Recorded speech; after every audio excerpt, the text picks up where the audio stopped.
Okay, continuing on in section 6A from the back of the book, let's go ahead and define the two terms that came up in our previous example.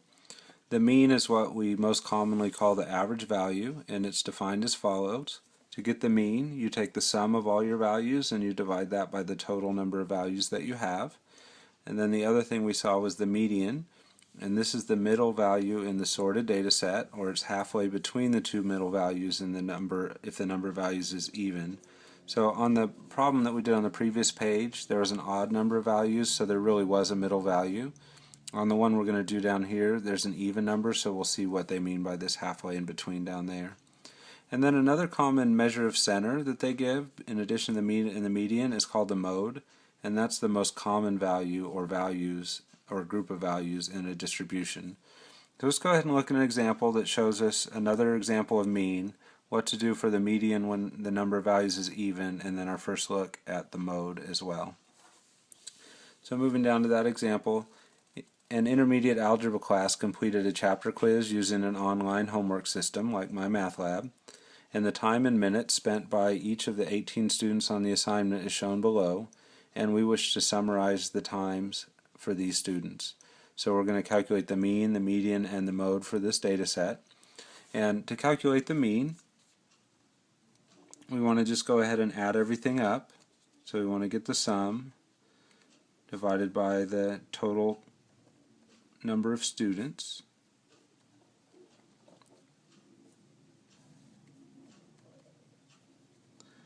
And we could say it's the sum of the times, I guess, if you wanted.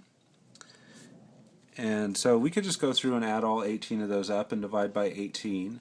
But I'm going to show you another method of doing that that takes advantage of some of the features of our calculator, and it's not that big of an advantage for the mean, but it's really going to help us on the median. So I want to go ahead and show you how to do this. So what we're going to do is enter this data into the L1 of our calculator, something we're already pretty familiar with. So I'll go into Stat and Edit, and then I just want to enter all that data in, just pressing Enter after each one. Very similar to what we did in previous chapters when we were going to do regression or scatter plots, that sort of thing.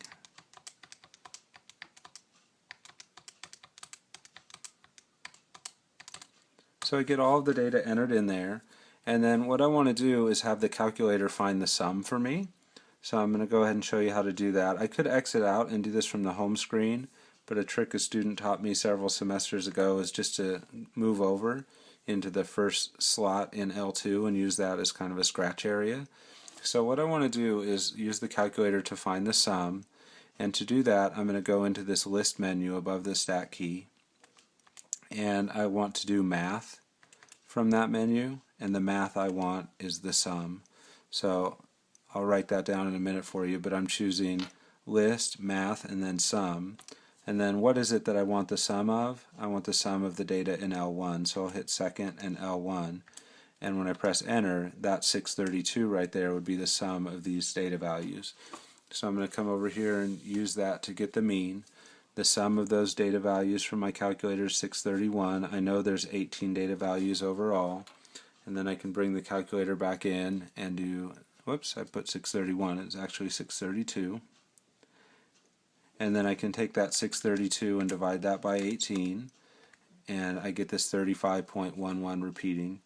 I'll just go ahead and put 35.1, and that would be 35.1 minutes. So again, we could have just as easily not done all this stuff with L1, L2, and just added these values up to get the 632. This takes about the same amount of time, and we're going to see a kind of payoff for having entered the data into L1 when we get down to part B. But just a reminder on how we got this 632. We chose the list key, and then from the list menu we chose math. From the math menu we chose sum, and then we told it where our data was, which was L1.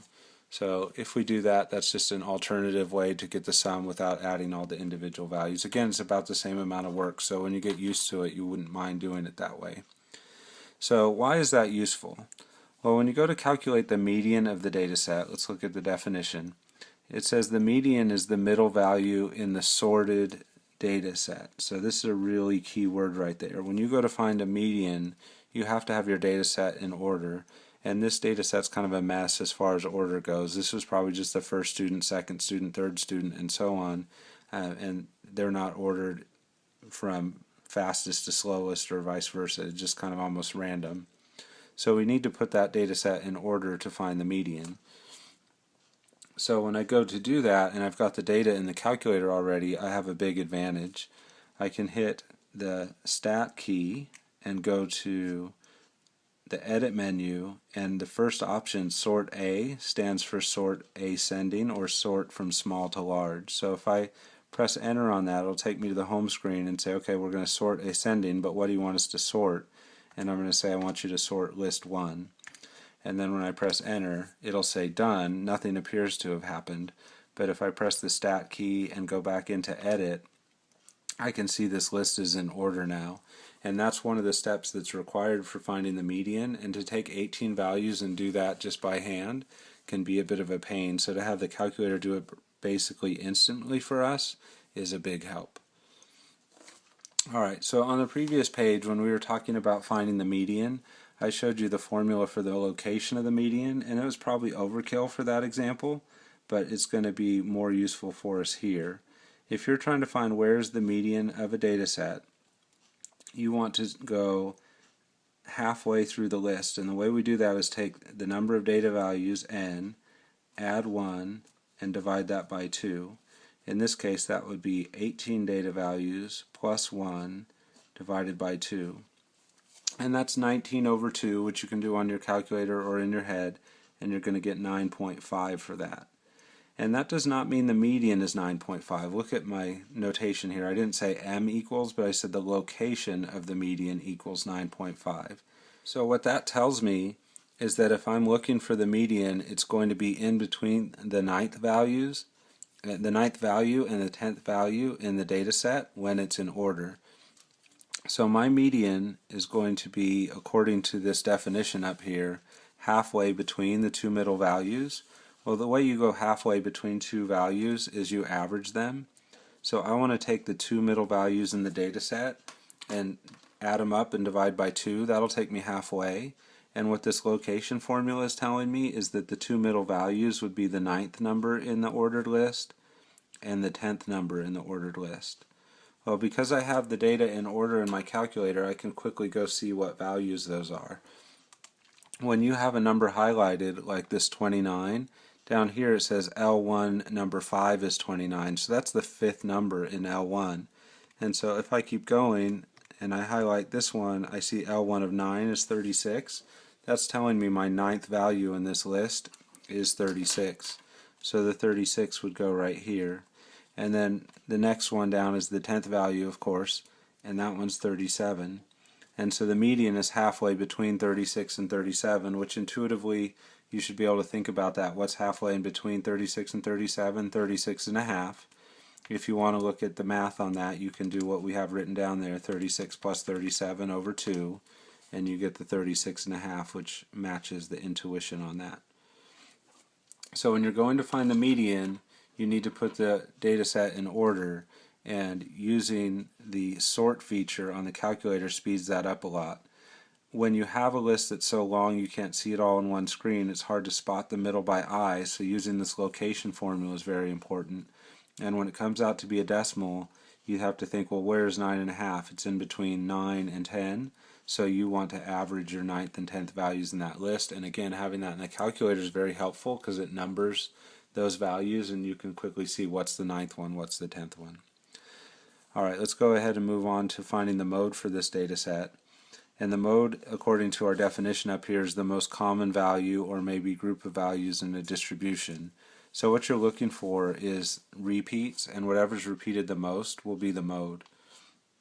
So again, having your data set in the calculator and sorted is useful because as you scroll through, if there's any repeats, they'll be right next to each other. So for example, right here I see there's two 35s. Since the mode is the most common value and 35 is repeated, it's possible 35 is the most common value in that data set. So I'm going to kind of hold that mentally as a possibility. Maybe that's my mode. If it is, then there would be two modes. 36 is also repeated twice, so that would be a two-way tie for the most repeated. and then all of a sudden those two are out the window because 41 shows up 3 times, and that's it taking over for the most repeated number. And I don't see anything else repeated after that.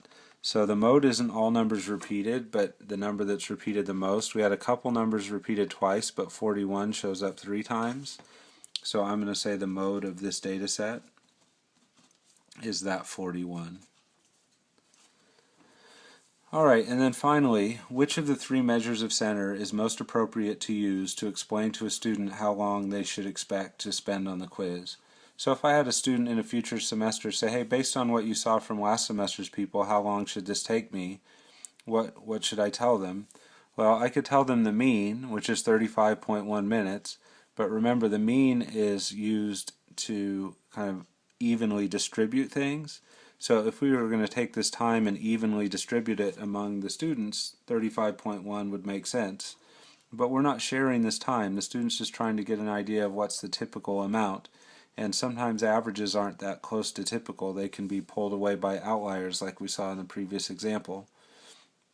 But the median shows what's in the middle. So if I told them, well, half of the students took less than 36.5 minutes and half took more, that'd probably be more useful to them. And they'd know, okay, the typical student's taking about 36.5 minutes, and they could think about in their other math classes, are they usually one of the faster ones, one of the slower ones, and they can think about what side of that 36.5 they'd fall on. The 41 is not that good of an answer for their question because the mode could really be anywhere. The mode could have been the maximum amount of time, the minimum amount of time, or in the middle. It could be caused by as little as 2 students repeating when everybody else is spread out. So I wouldn't put too much focus on the mode. So which of these 3 measures of center is most appropriate to explain to the students how long they should expect? I would use the median of 36.5 minutes.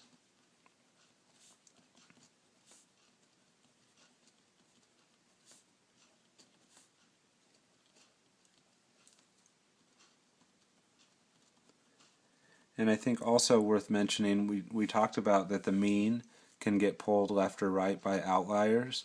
And I don't want what I tell this student about how long the quiz is going to take to be influenced too much by one real fast student or one very slow student.